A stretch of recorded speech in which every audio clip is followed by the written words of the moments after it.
sí, ponemos la placa de Dina para darle comienzo a este panel que se llama Comencemos por el principio y que le voy a dar la palabra al director de la mejor certificación internacional en ética y compliance que existe en la región y que se llama Carlos Fernando Rosen. Carlos, todo tuyo. Hola, ¿cómo están? ¿Me escuchan bien? ¿Se escucha Te bien? escuchamos, Bueno, te escucho. gracias Leo por todo lo que estás haciendo, por esta excelente conducción.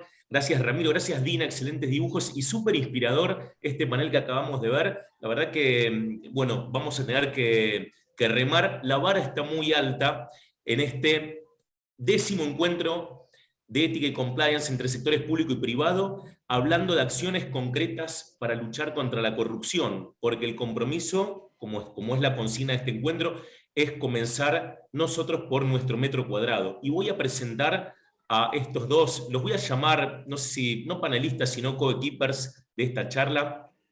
Ariela Lijaveski, directora de Niñez y Juventud de Ashoka, Argentina, Uruguay y Paraguay. Ahora vamos a ver qué es Ashoka. Diego Manusovich, director de Foro 21, que nos está acompañando en vivo desde Gales. Si el otro día estaba en Escocia, entiendo. Y ambos son profesionales expertos y dedicados, entre otras cosas, a la enseñanza, a la pedagogía. Les toca trabajar mucho con niños y esto tiene mucho que ver con una iniciativa de la cual les vamos a comentar en un ratito, pero yo prefiero, en lugar de leer extensos currículums que realmente Ariel y Diego los tienen, ir directamente a conocerlos mediante algunas preguntas. Me gustaría, Ariela, que nos cuentes qué es Ashoka. Bueno, muchas gracias Carlos, muchas gracias a todas y todos en la asociación por esta invitación. Ashoka es una organización internacional que desde hace más de 40 años se dedica a la innovación social y tenemos como lema construir un mundo en el que todas las personas sean agentes de cambio. De esa forma trabajamos de manera multisectorial con distintos actores de la sociedad, con gobiernos, con medios de comunicación, con empresas, con escuelas, con jóvenes, con adultos, con niños, niñas, con todo el espectro social, desde una mirada colaborativa y fomentando que las personas pongan en práctica sus habilidades como agentes de cambio, principalmente basándonos en la experiencia y la trayectoria de nuestra red de más de 4.000 emprendedores sociales alrededor del mundo que persiguen causas en las que buscan generar un cambio sistémico, en donde buscan resolver esos problemas de raíz, justamente tratando de incluir a todas y todos los involucrados en esa problemática. Así que eso es un poquito para saber a grandes rasgos de qué se trata Ashoka. Bueno, nos llena de expectativas para algunas cosas que vamos a conversar. Y Diego, contanos qué es Foro 21. Desde Hola, Gales, contanos esto. hola a todos. Sí, un honor. Gracias, Carlos. Gracias a la asociación por esta convocatoria. Estos son los temas que nos apasionan, así que es un momento de disfrute personal. Foro 21 es una productora latinoamericana de contenidos educativos. Lo que hacemos desde hace unos 27 años es ayudar al sector público y al sector privado a crear propuestas de cambio cultural. Somos expertos en pensar, diseñar, crear, implementar y gestionar proyectos que logren promover cambio de hábitos, de valores, de conceptos en nuestra comunidad, que tiene carencias de varios tipos, y por supuesto que las herramientas educativas son el punto nodal en donde nos permite, obviamente, generar resiliencia en nuestros seres humanos, en nuestra especie, ya sean en contextos de educación formal o no formal. Nos dedicamos a eso con un gran equipo que está en Argentina y en otros países de Latinoamérica, y nos da mucho orgullo poder hacer sinergia con otros para justamente intervenir en nuestras comunidades que tantas faltas tienen en distintas disciplinas. Excelente, Diego. Muchas gracias. Y para conocerlos un poquito mejor, y teniendo en cuenta algo que hablaban Coco y Majo en el panel anterior hace un momento, ¿ustedes sintieron alguna vez que querían cambiar el mundo, que estaban pensando en grande, que podían realmente hacer algo para cambiar el mundo? Y si sucedió algo por el estilo, ¿cuándo les pasó? No sé, Ariela, si querés contarnos. Bueno, de alguna manera siempre desde que era chica me sentía como interpelada por las cosas que pasaban alrededor mío e intentaba aportar mi granito de arena en la escuela, en el club, en mi familia, como buscarle la vuelta, pensar soluciones, pensar ideas. Siempre fui bastante creativa en ese sentido y cuando se trataba de resolver un problema y ayudar a otros todavía más. Pero si tengo que pensar en un punto de quiebre por ahí, que fue algo que me marcó y un poco definió mi carrera profesional, fue un viaje a Polonia que hice cuando tenía 17 años, con la escuela, en donde visité los campos de concentración de la Segunda Guerra Mundial. Y ahí volví como con una frustración terrible y un enojo, que eran como muy, muy fuertes, porque decía, bueno, esto no puede existir, esto no es algo que haya podido pasar, en mi vida ideal que tenía en mi casa, con mi familia, con mis amistades, eso era algo impensable. Em, y en vez de quedarme con el enojo, decidí empezar a hacer algo por mejorar esa situación. Y creo que por eso un poco decidí dedicarme a la educación. Quizás no pensando que iba a cambiar el mundo, pero bueno, hay una frase muy conocida de Paulo Freire, que es un gran pedagogo y educador brasileño, que dice que la educación no cambia el mundo, pero cambia las personas que van a cambiar el mundo.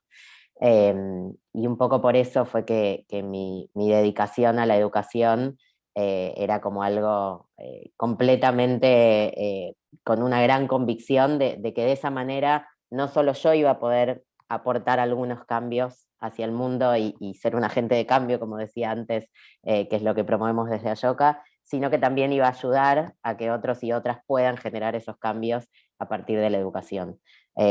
Así que creo que ese fue un poco mi punto de inflexión cuando empecé a sentirme que era un agente de cambio. Súper interesante, Ariela, y estamos empezando a entender de qué se trata esto de abordar el metro cuadrado, ¿no? De cada uno, cada una de nosotros. Y contanos, Diego, ¿a vos te pasó alguna vez esto de creer que podías hacer algo para mejorar el mundo, para cambiarlo? Sí, claro. Los pedagogos compartimos con Ariela ese origen.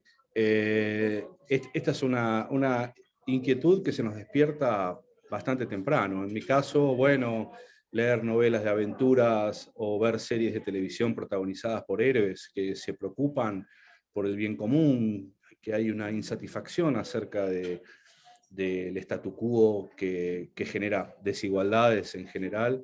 Esta identificación, más por supuesto la familia, ¿verdad? Los valores familiares en los cuales abrevamos cuando somos niños, nos despiertan esta inconformidad, ¿verdad? Y tal vez todos los que estemos de alguna manera enganchados a esta conferencia de hoy, tenemos el germen de la inconformidad, es decir, este mundo que habitamos no nos copa del todo, ¿verdad?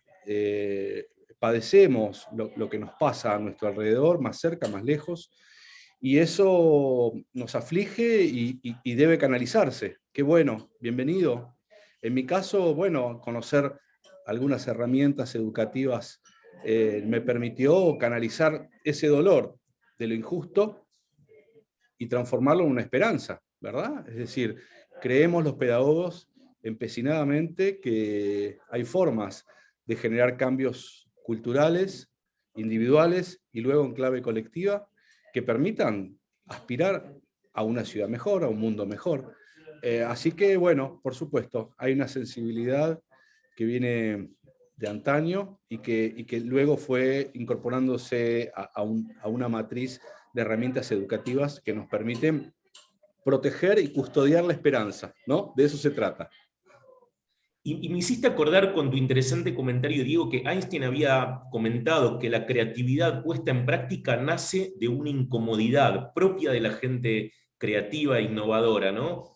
Y hablaste esto de sentirnos incómodos con el mundo que nos rodea. Y me gustaría preguntarles, desde una perspectiva ética ya, ¿qué tiene de especial trabajar con niños? Porque la iniciativa de la cual vamos a hablar en un momento tiene mucho que ver con trabajar con niños. Ariela. Bueno, primero que nada, para mí trabajar con las infancias es aprender algo nuevo cada día, es aprender de sus ocurrencias, de sus actitudes, muchas veces decimos los adultos tenemos que dar el ejemplo y sin embargo son los niños y las niñas quienes nos dan los ejemplos a nosotros, ¿no? De ver como en su sinceridad, en sus actos de bondad, de siempre querer como eh, creo que a veces decimos, no, hay que enseñar a compartir y tenemos que aprender de los niños y niñas cómo comparten, más que enseñarles a hacerlo.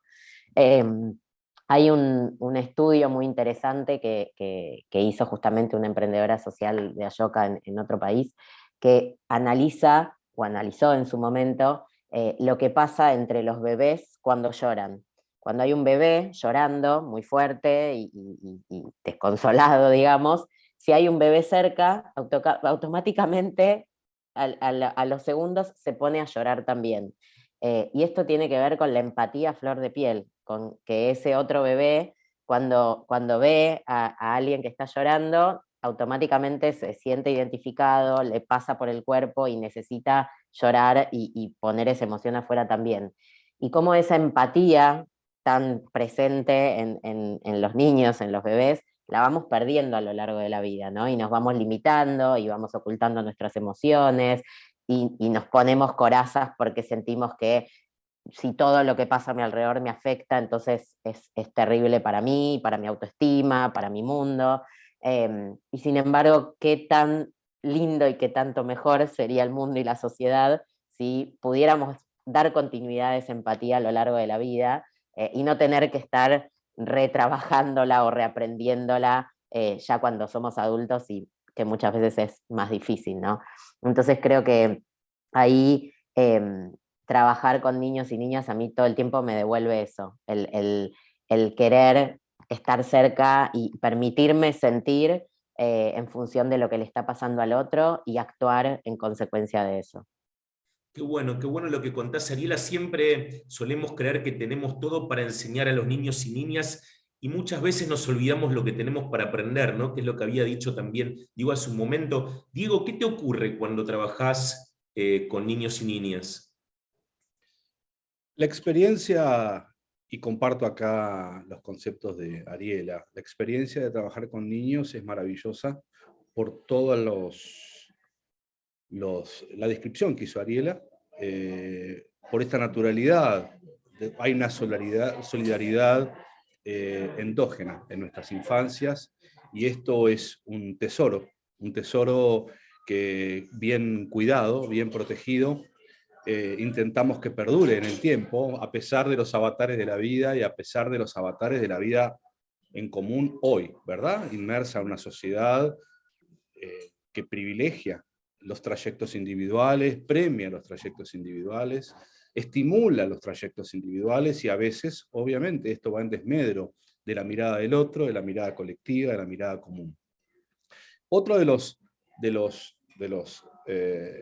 rasgos interesantes por los cuales elegimos trabajar con niños tiene que ver con que trabajar con niños implica trabajar en el sistema educativo. La mayor cantidad de veces en que estamos recorriendo nuestros sistemas educativos, la escuela, incluye adolescentes, nuestras escuelas medias, nuestras secundarias. Trabajar con niños en situación de educación formal nos permite además esa reflexión grupal, intraaula, que despierta toda una potencia narrativa vinculado a esta mirada más ingenua que tienen nuestros niños de hoy. Pero además hay un dato adicional que es muy interesante y que nosotros desde Foro 21 trabajamos con nuestros equipos, y es la repercusión en los hogares, ¿no? Cuando los niños llegan a sus casas, luego de una tarea en el marco de la institucionalidad de la escuela, con todo lo que ello implica, la legitimidad del espacio escolar, que después de más de un siglo se mantiene intacta, podríamos decir, es maravilloso lo que los chicos logran transcribir en sus hogares luego de una experiencia pedagógica fuerte en las escuelas. Muchas veces llevamos nuestros talleres y nuestras propuestas pedagógicas al ámbito escolar, y lo que ocurre luego, cuando los niños regresan a sus hogares, es empieza el trabajo de los niños como los guardianes, como los custodios de estos valores que lograron reflexionar con sus grupos de pertenencia, y empiezan a producirse lo más interesante, que son los cambios en los hogares, donde habitan no solamente niños, sino también adultos. Entonces, los niños como agente de cambio familiar es un fenómeno maravilloso, razonablemente reciente. Los niños ocupan un lugar en las familias que no es el que ocupábamos nosotros cuando éramos chicos. Y esto nos beneficia a los pedagogos, a los esperanzados, nos benefician porque son un factor multiplicador muy colorido y muy potente, que nos permite trabajar un montón de temáticas, desde temáticas medioambientales hasta convivencias en espacios públicos, cuestiones vinculadas a los valores nutricionales y a la buena alimentación, y por supuesto que también todo lo que tiene que ver con educación en valores en general, ¿verdad? Así que trabajar con niños es muy, muy potente, y es un camino de esperanza muy ilusionante para todos. Qué bueno, Diego y Ariela, todo esto que están contando, y ya empezamos a encontrar el hilo conductor con lo que hace la Asociación Argentina de Ética y Compliance también. Ahora vamos a ver algo de esto. A mí en particular, que me gusta bastante la filosofía, hay una parte como una microfilosofía que habla de la relación entre la ética y la felicidad, o sea, el buen comportamiento y la relación con una persona feliz. ¿Creen que hay algo de cierto en esto? ¿Cómo ven este tema ustedes? Ariela, ¿Por ahí quiere empezar Diego en esta? ¿querés empezar, Diego? Bueno, a ver. Yo sé que es una pregunta difícil y que puede que los haya sorprendido con esto, pero se me ocurrió, Bueno, lo estoy escuchando apasionado. no, claro que sí. A ver, creo que es el mecanismo de la felicidad a través que se produce luego de un buen acto, de un acto que cuida al otro o que cuida a los otros. Ese lazo con la felicidad interior creo que está bastante deteriorado, ¿no? Nuestras sociedades actuales son sociedades que han descuidado los valores comunes, salvo las legislaciones que nos atraviesan a todos, como por ejemplo la contribución tributaria que todos hacemos por vivir en sociedad, que tal vez sea la primera solidaridad que nos une, ¿no? Tributar, si fuera tributar responsablemente mejor, cuanto mejor, tal vez sea el primer lazo solidario que nos une a los demás. Pero por supuesto que es un vínculo que tiene su deterioro, ¿verdad? Y es ahí donde tenemos que trabajar. ¿Cómo hacemos para recuperar en nosotros y en los demás el placer por cuidar al otro? El placer por cuidar al otro. Lo que sentimos como pequeña felicidad, como microfelicidad, cuando podemos realizar una actividad intelectual o física contributiva, que no esté pensando en darme un placer en el momento, una gratificación material, ninguna gratificación material directa e inmediata, sino indirecta y colectiva, que esté velando por el bien común. Me parece que eso que estás diciendo, Carlos, que me parece que es el centro estratégico en donde los pedagogos debemos pararnos. Cómo restablecer, cómo restañar, cómo recuperar el placer de cuidar a los otros. Y eso que muchas personas no lo han tenido por sus idiosincrasias sociales y familiares. En el panel anterior, Coco contaba todas las penurias obvias que tienen las personas que han delinquido y están en situación de cárcel, y que, bueno, obviamente si uno tira del hilo, nos damos cuenta que son seres humanos que han sufrido todo tipo de padecimientos, y se logra comprender claramente que el otro es una amenaza y no es un compañero, otro ser humano. Y ahí el lazo está verdaderamente dañado. Pero en el resto de las personas que no tuvimos esa experiencia tan traumática, también el vínculo con los demás es una puerta que no está lo suficientemente abierta y que nuestro sistema de organización social no está cuidando como corresponde, ¿verdad? Es decir, no hablo solamente del sistema educativo al que me refería antes, ¿verdad? Que obviamente es como el lugar que hemos elegido los humanos para poder pensar y recrear la cultura. La escuela no está cuidando y cultivando la mirada del bien común, la mirada social de proteger lo comunitario y proteger a nuestros seres humanos en situaciones de mayor debilidad, no está debidamente cultivada en la escuela, y por supuesto que mucho menos luego de la escuela, que nos atraviesa al 70% de las personas que ya no estamos escolarizadas. No hay nadie que se ocupe en ayudarnos a reencontrar la huella colectiva, a reencontrar el espíritu de grupo, el espíritu colectivo y comunitario. Solo encontramos en nuestro devenir cotidiano ofertas de mercado, ¿verdad? Un restaurante, una farmacia, una ferretería. No hay mensajes, nadie está hablando de cómo tenemos que cuidar el bien común, ¿verdad? Y si no está presente esos marcadores que nos induzcan a un pensamiento grupal, solamente pensamos entonces en nuestros propios tramos de desarrollo personal.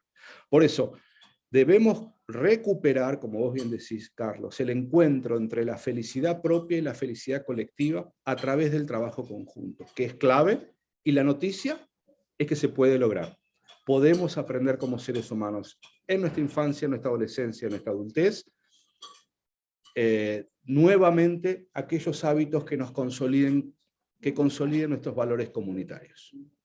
Qué bueno, Diego, lo que decís. Me da muchas ganas de volver a escuchar esta charla antes, incluso antes de que termine, para poder tomar notas, porque se me ocurren un montón de ideas y tenemos más de 300 personas conectadas aquí, un montón de mensajes. Mi gran amiga Rosa Chulín también desde Panamá, y bueno, un montón de... no quiero leer los mensajes ahora, pero ¿qué opinas, Ariela? ¿Ves alguna relación entre la ética y la felicidad también? Sí, sí, totalmente.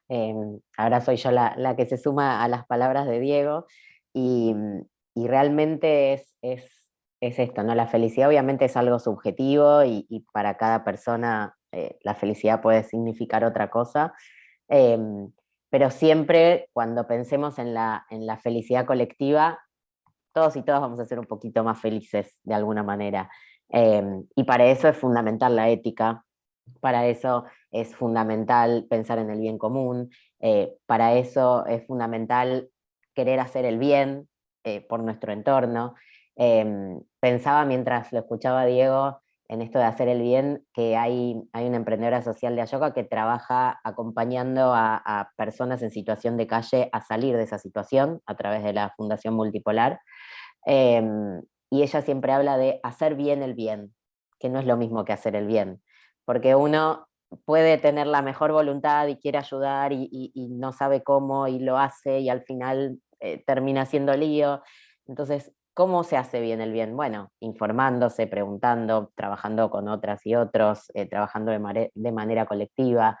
Es una pequeña diferencia, pero si podemos lograr hacer bien el bien en nosotros mismos, en los demás, y en los que tenemos cerca y no tan cerca también, porque esto es como, vieron cuando estaba de moda el efecto mariposa, que había salido una película y decía, bueno, todo lo que va, o las cadenas de favores, que lo que pasa en algún lado tiene efectos en otros lugares. Y es así, es como una ola cuando uno tira una moneda al agua y empieza a expandirse, expandirse, expandirse, y no queda en ese lugar donde cayó. Entonces uno dice, bueno, esto, si me mando acá una metida de pata no pasa nada, no se va a notar, soy una aguja en un pajar, y sin embargo termina teniendo consecuencias. Entonces es fundamental pararse desde un lugar de ética, desde un lugar digamos, de valores, de entender que individualmente nuestras acciones pueden tener un impacto y consecuencias colectivas que a veces no medimos. Entonces, ante ese riesgo, mejor prevenir, ¿no? Y mejor actuar siempre desde la ética para que, de vuelta, ¿no? Ante la pregunta de la ética y la felicidad, para que la felicidad sea colectiva, para que realmente lo que me hace más feliz a mí no sea algo que le haga mal a otro. Porque a la larga, mi felicidad también va a estar en juego si el otro no es feliz. Y en eso también pienso en la nueva desigualdad, ¿no? Antes por ahí se hablaba la desigualdad desde, bueno, la desigualdad económica, de quienes tenían más dinero, quienes tenían menos. Hoy sigue existiendo esa desigualdad, obviamente, pero hoy la desigualdad, digamos, más visible y la que tenemos que empezar a igualar y a cerrar esa brecha en este nuevo mundo que se nos presenta, es la de las habilidades como agentes de cambio. Es justamente esa desigualdad que hace que algunos piensen en estos valores de la ética, la empatía, el trabajo en equipo, el bien común, y otros no. Y esos que no, están haciendo que el mundo no pueda ir para adelante, que las sociedades no puedan ir para adelante.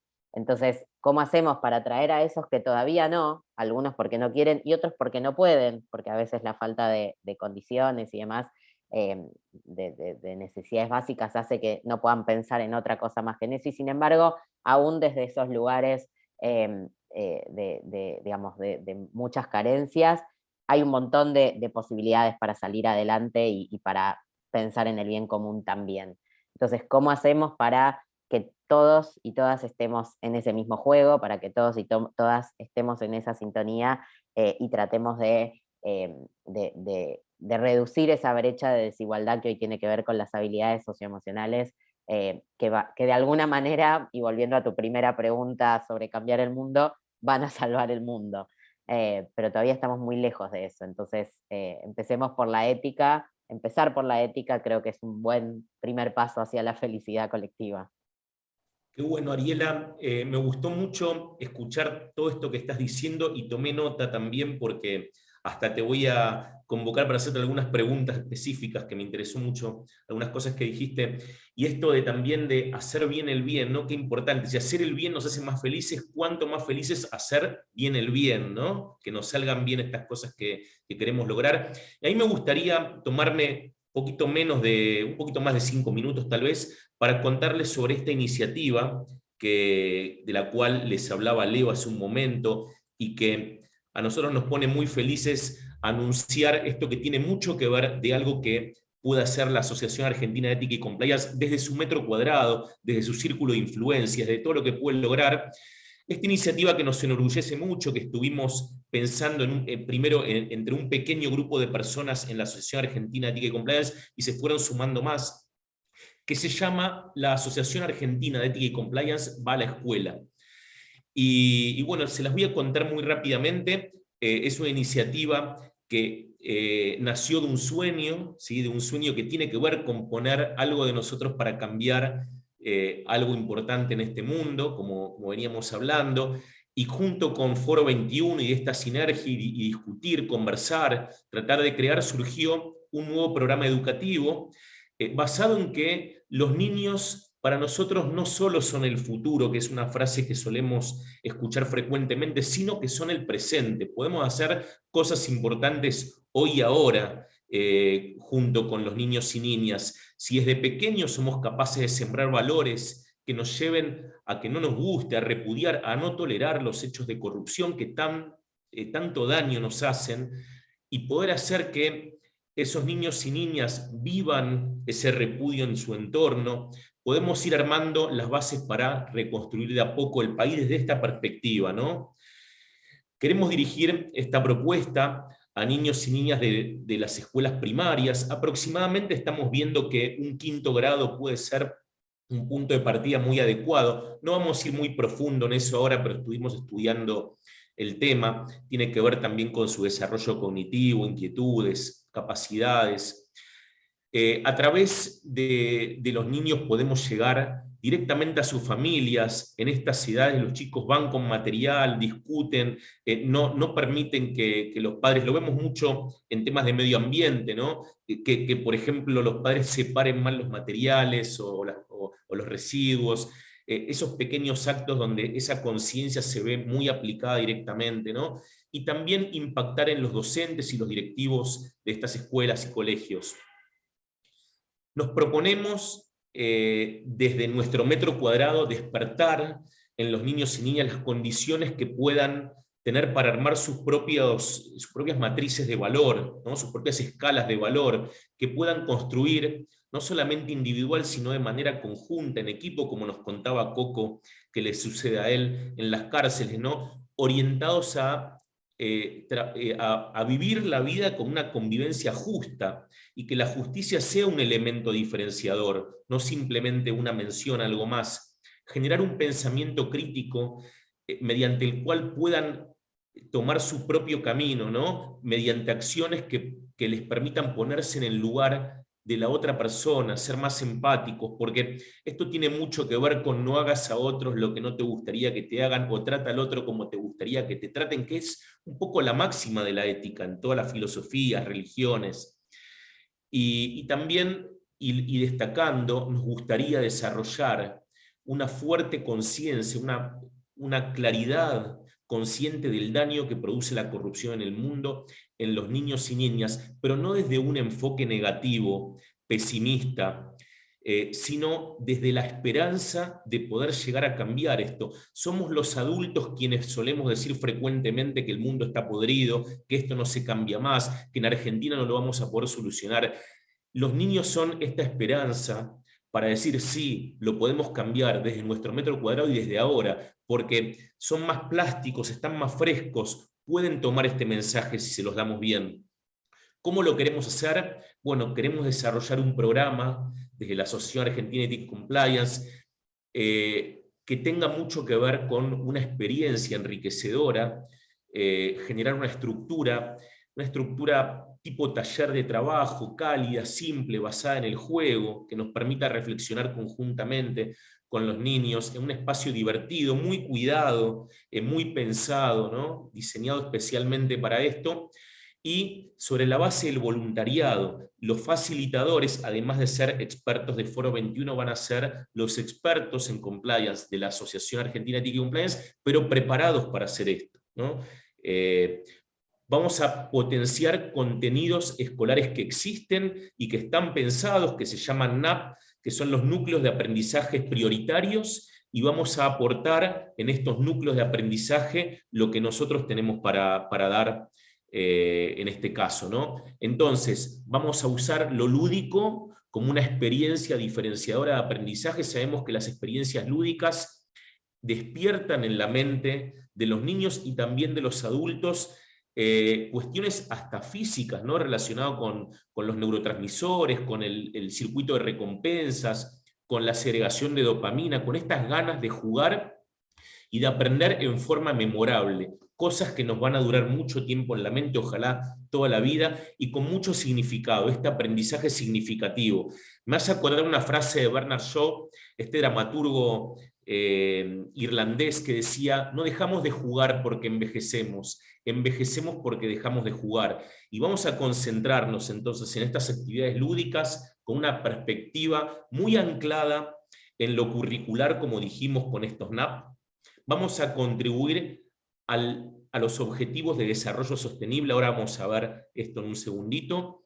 Vamos a educar fuertemente en valores y centrándonos en el concepto de corrupción, que a nosotros nos interesa mucho, ¿no? Cómo los niños pueden ser estos guardianes contra la corrupción. Diego nos contaba esto de que se sentía cuando niño un superhéroe, luchando contra algo que no le gustaba del mundo. Bueno, los niños sienten mucho esto, ¿no? Idealizan y conceptualizan de una manera muy particular. Bueno, a mí me gusta mucho Piaget, lo he leído mucho, y no soy educador ni pedagogo como los dos expertos que nos acompañan, pero esto de ir creciendo y acompañar con determinados conceptos que forman nuestro carácter, ¿no? Nuestro carácter y nuestra ética, y hacerlo desde una perspectiva de voluntariado, gente que entiende mucho de este tema y que se va a preparar para trabajar con niños junto con Foro 21, que son muy expertos. ¿Por qué decíamos que esto tiene que ver con los ODS, con estos 17 principios que han sido plasmados en el 2015 por la Asamblea General de las Naciones Unidas y que se pretenden ser alcanzados hacia 2030? Ojalá que esto pueda ocurrir en mayor o menor medida, ¿no? Pero nosotros creemos que podemos contribuir con dos de esos principios. Primero, garantizando una educación inclusiva, equitativa, de calidad, y también promoviendo sociedades más pacíficas, inclusivas, inclusive facilitando el acceso a la justicia para todas las personas. En general, cuando hablamos del acceso a la justicia para todas las personas, nos imaginamos a alguien que necesita ser representado en la justicia y poder acceder porque nos hacen un juicio, porque queremos hacer un juicio a alguien, pero nosotros nos concentramos en este programa en poder tener justicia frente a los hechos de corrupción. Es decir, todos nos vemos fuertemente impactados, afectados de muchas maneras por hechos de corrupción que se llevan más o menos en el mundo el 5% del Producto Bruto, en países como el nuestro, por ejemplo, ¿no? Esto define si somos más pobres o más ricos. Bueno, desde niños queremos que se tomen conciencia, y como dijimos, con un sentido positivo, y por eso estamos convencidos de que podemos generar un gran impacto desde nuestro metro cuadrado con esta iniciativa. Así que, si nos quedan unos minutos, me encantaría seguir con la charla. ¿Cuánto tiempo nos está quedando? No sé si... A Nina la estamos volviendo loca ya. Dibujar esto, Nina, es imposible. ¿Qué estás pensando, Nina, en este momento? Bueno, a veces es un poquito abstracto el tema de valores, pero creo que todo igual tiene su bajada en imágenes, ¿no? O sea, todo tiene, porque un poco ustedes todo esto lo llevan a un campo real, ¿no? De trabajo, entonces eso es un poco de lo que podemos mostrar. Excelente, Nina. Bueno, muchas gracias. Ya vamos a ver lo que estás diciendo con las imágenes en breve, y me gustaría hacerles un par de preguntas más, Ariela y Diego. A Diego, te voy a preguntar ya en formato más o menos Twitter, ¿no? Para poder hacer algunas preguntas más, y nos queda poco tiempo. ¿Por qué a los adultos no les gusta que les hablen de estos temas, ¿no? De corrupción, de malos comportamientos, de corrupción, de fraude. ¿Qué siente un adulto cuando se los interpela con este tipo de planteos? Bueno, fundamentalmente siente culpa, me imagino. A ver, hay una frase de Paul McCartney, el gran Beatle, que es un luchador por las causas del no sacrificio a animales. Él es vegetariano y es muy activista en relación al cuidado de nuestra fauna y la protección de la fauna en general. Él dice, sí, ¿se cortó? ¿No? ¿Estamos ahí? Estamos, y está compartiendo ahí también. Buenísimo, buenísimo. El dibujo, que me encanta. Hermoso. Qué lindo. Sí. Muy bien. ¿Continúo? Sí. Sí, claro. Paul McCartney dice, si los mataderos, los matarifes de animales que usamos los humanos para nuestro consumo alimenticio fueran transparentes, todo el mundo dejaría de comer carne. Repito, si los matarifes fueran transparentes, fueran de vidrio, todos dejaríamos de comer carne. Esta metáfora, que es un juego de palabras, fue muy efectiva para su campaña y le permitió extenderla a casi todo el mundo. Y tiene algo de lo que los pedagogos nos gusta cuando damos cuenta de cuál es el fenómeno que se esconde detrás de los disvalores y de las corrupciones que nos atraviesan como comunidad. Y muchas veces tienen que ver con esto, tiene que ver con el secreto, tiene que ver con lo oculto, o con la facilidad de ocultar o no un hecho ilícito, ¿verdad? Es decir, cuanto más simple es esconder, cuanto más invisibilizado está un proceso X de nuestra vida cotidiana, digo, si hay una cámara arriba de un semáforo en rojo, no es lo mismo que si esa cámara no está, ¿verdad? Si hay una cámara o hay un guardián que está mirando, si yo tiro papeles en el piso o no lo tiro, no es lo mismo que ese guardián no esté, ¿verdad? Y lo mismo con todo toda la ingeniería tributaria que pone en marcha nuestra Administración Federal de Ingresos Públicos, ¿verdad?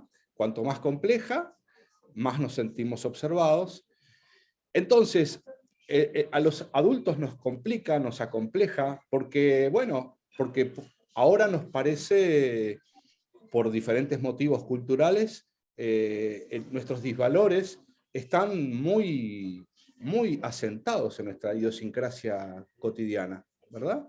Hay todo un sistema cultural que funciona con este 5% que vos describías al comienzo, que se traduce no solamente en hechos económicos, sino también en hechos socioculturales, ¿verdad?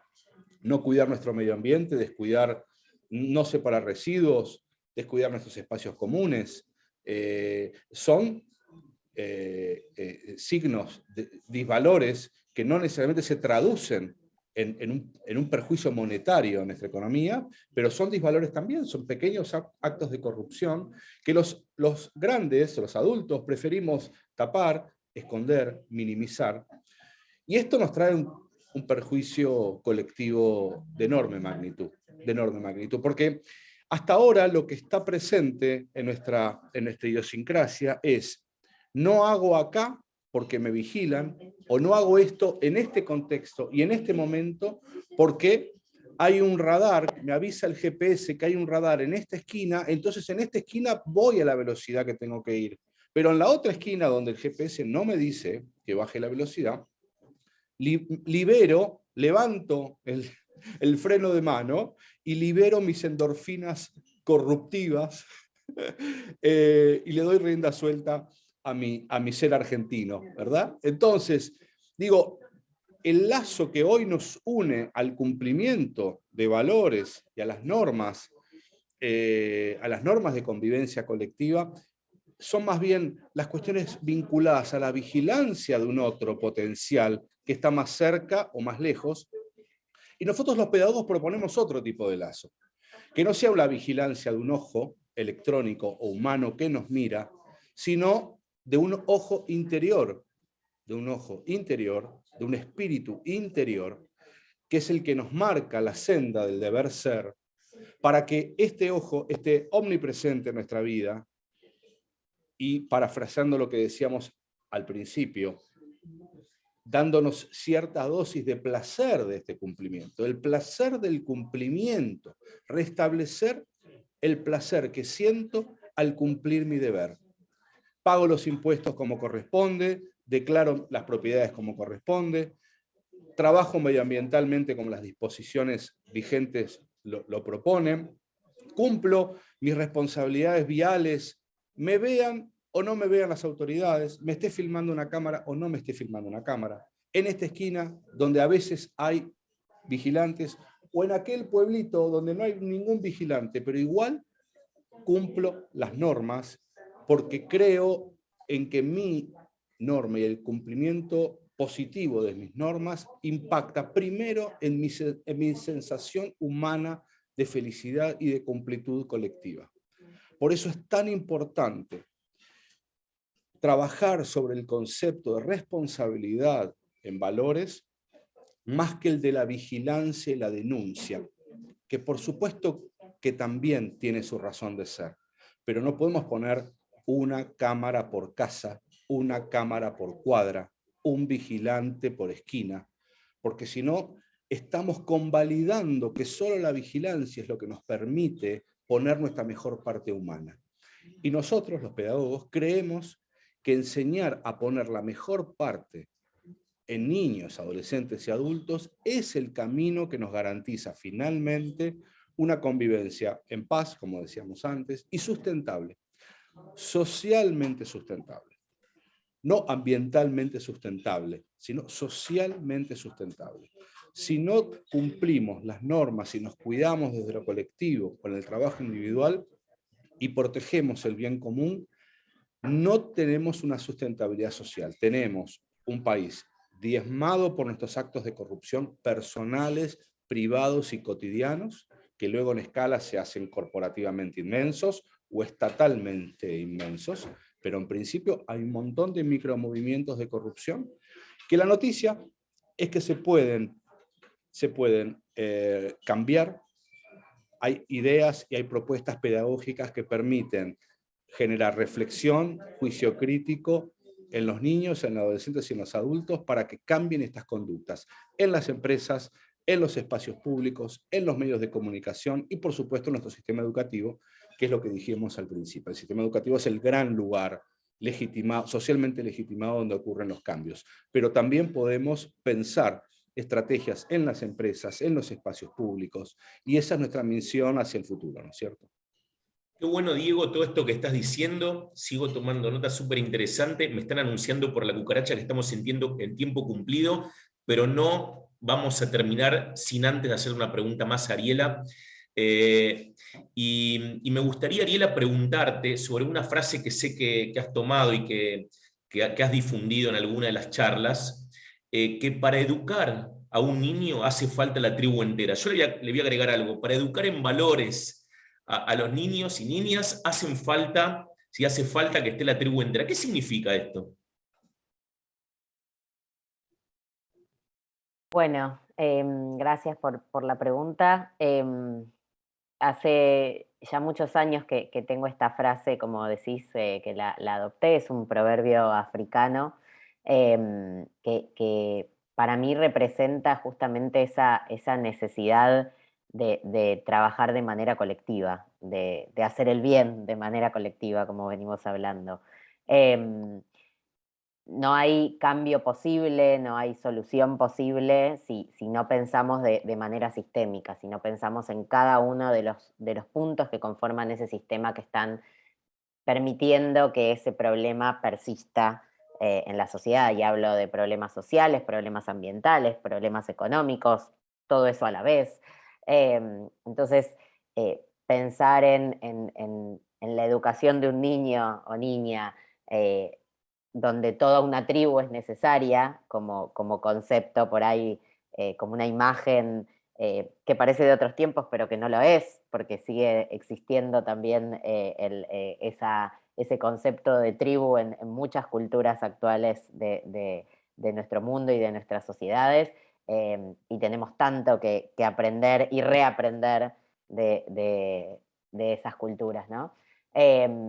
Pero, y acá traigo otro, en alguna vida habré sido de alguna tribu africana seguramente, traigo otro concepto que tiene que ver con Ubuntu, no sé si lo han escuchado. Ubuntu también habla del trabajo colectivo, ¿no? Habla de que para ganar necesitamos ganar todos juntos, de que necesitamos ir a la par y ser uno entre todos, ¿no? Entonces, Ubuntu también es un concepto que me parece fundamental en cualquier ámbito, ¿no? En la empresa, en la escuela, en la familia. Pensar es esto, es pensar en el bien común, es pensar en que somos uno, para poder cada uno ser quienes somos, necesitamos ser uno como comunidad, como sociedad, como está puesta en práctica de valores que consensuemos y que llevemos realmente a la práctica en nuestras acciones cotidianas. Entonces, volviendo a esto de la mirada sistémica, es fundamental este trabajo, y ahí celebro esta iniciativa de la asociación de llevar la ética a las escuelas. Sin duda es algo que ya está presente, obviamente, en algún punto en las escuelas, y muchas veces he sido docente muchos años. Sabemos que cuando se cierra la puerta del aula, adentro pasa lo que el grupo y el docente quiere que suceda. Por eso también es fundamental equipar a todos y todas las docentes con las habilidades necesarias para manejarse adentro del aula, que no están en cualquier currícula o no te da el Ministerio de Educación una lista de tips para manejar lo que pase adentro del aula. Entonces, si logramos incluso a los docentes y a las docentes equiparlos con esas habilidades como agentes de cambio, escucharlos, permitirles trabajar desde sus propias como necesidades y deseos e intereses, vamos a lograr que el grupo también aprenda de esa manera, ¿no? De forma significativa, de forma conectada con sus deseos, de forma de poder trabajar en pos de lo que sea mejor para cada niño y niña que está dentro de ese aula. Y desde ese lugar también pensaba un poco en esto, digamos, en la importancia del trabajo en equipo, y en Ashoka nos gusta hablar de equipo de equipos. No es solo el equipo en sí, sino cómo se conforman equipos donde diversos equipos que representan distintos tipos de organizaciones forman un equipo común. Esto que decía Diego antes de la sinergia, también el presidente de la asociación lo mencionó, ¿no? Al hablar de multiplicar las fuerzas y generar un esfuerzo colectivo, un impacto colectivo. Entonces ese equipo de equipos es un poco esa tribu que hace falta para educar a un niño, a una niña, y de esa manera poder realmente empezar a cambiar el mundo.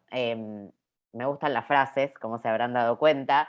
Esta no recuerdo de quién es, pero sí hay, es un cuento que está ahí, un cuento popular diría, que hay una persona en la playa volviendo a llevar a los peces que se habían quedado varados en la orilla, de a uno volviéndolos a tirar al agua.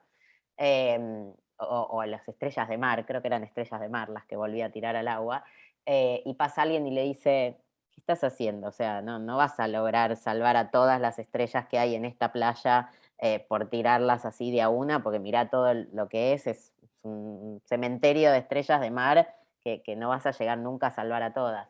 Y la persona dice, es verdad, no voy a llegar a todas, pero a esta que tengo en la mano la estoy salvando. Entonces, la importancia de ayudar, educar, acompañar a esa persona, a ese animal, incluso hablando del ambiente, a ese árbol que tenemos al lado, a salvarlo, a educarlo, a que realmente pueda vivir con más dignidad, con más felicidad, va a cambiar el mundo. Si cada uno de nosotros se preocupa al menos por una persona, seguro va a cambiar el mundo. Así que Excelente, por ahí Arina. el proverbio africano. Me encantó lo que dijiste, nos quedamos con esta anécdota y frase, y bueno, me encantó conversar con ustedes, Ariel y Diego, les agradezco un montón, la asociación les agradece un montón. Dina, muchas gracias también por el trabajo que hiciste, sé que no fue fácil y está quedando buenísimo, así que no sé, Leo, si tomás la palabra. Muchas gracias, Carlos, muchas gracias, Ariela, muchas gracias, Diego, y obviamente Dina. Vamos a ver primero un poquito el gran trabajo que hizo nuestra amiga Dina retratando este panel espectacular. Quiero también mencionar a Romina Seltzer, que fue y es, perdón, una integrante de Foro 21 con quien nos reunimos con Carlos inicialmente. Ella hoy no está participando, pero quiero hacer una mención porque la verdad es que el trato que tuvimos de Foro 21 para poder llevar adelante esta iniciativa fue excepcional y merece destacarlo. No sé si están viendo en el chat de YouTube la cantidad de comentarios que está generando este tema. La misma emoción que tuvimos en la comisión directiva de la asociación cuando presentábamos esta propuesta, en donde todas las personas quieren sumarse porque estamos todas las personas convencidas que trabajando en la niñez podemos generar los verdaderos cambios del futuro. A ver esa placa de Dina, si la tenemos por ahí. Muy bien, a ver. Ashoka dice ser agentes de cambio. Foro 21, promovemos cambios de valores en la educación. Educación cambia a las personas que cambiarán el mundo. Esperanza, proteger. Me gustó mucho el tema de la tribu. Muy, muy interesante. Y vamos a continuar un poquito. Y antes de irnos a un corte, no sé si ustedes recordaron que les dije que tenemos una beca más para sortear para poder certificarse internacionalmente en ética y compliance. Ahora, yo estoy viendo los comentarios que tenemos en Instagram y veo que tenemos algo así como 181 comentarios y hay 300 personas conectadas, con lo cual, si mis cálculos no fallan, hay 120 personas que se estarían perdiendo la beca. Recuerden que si ya hicieron la certificación pueden anotarse igual y, en caso de resultar ganador o ganadora, cederla gratuitamente a un tercero. ¿Cómo hacemos para participar? Tenemos que ir a nuestra cuenta de Instagram, AEC Compliance, seguir a la asociación y en el posteo del sorteo darle like y escribir ¿qué harías desde tu metro cuadrado para combatir la corrupción? ¿Qué harías en el sector público o qué harías en el sector privado? Leo algunos comentarios más que nos dejaron. quienes están participando de este sorteo. A ver, ¿quién tenemos por acá? Clara Divito dice, en el marco del sector público implementaría las tecnologías de blockchain para mayor eficacia y eficiencia. Ok, perfecto. Clara Divito de nuevo. Romy, desde mi metro cuadrado buscaría capacitar a otros, transmitir la importancia, sembrar la semilla de la cultura de la integridad. Con eso ir sumando aliados para expandir el accionar ético. Entonces tenemos Instagram, beca entregada de manera gratuita por la Asociación Argentina de Ética y Compliance y la Universidad del SEMA, siguiendo a la asociación, dándole like a la publicación del sorteo y cumpliendo con las consignas. También tenemos en Twitter a ECCompliance con el hashtag #mimetrocuadrado, mimetro2, que ustedes ven en el margen superior derecho de la pantalla, en donde pueden dejar sus comentarios, impresiones y opiniones respecto de este evento tremendo que estamos teniendo. Este evento es el mejor que estamos teniendo del año en materia de compliance hasta el 1 de diciembre, que va a celebrarse nuestro Congreso Internacional de Ética y Compliance. Me acerco a la cámara y le digo a Sergio Constat, Sergio, prepárate porque tiramos la casa por la ventana el 1 de diciembre. Y ahora sí, para buscar agua para el mate, té, descansar un poco las piernas, hacemos un break de tan solo 5 minutos y volvemos con mucho más evento de la Asociación Argentina de Ética y Compliance. Vamos.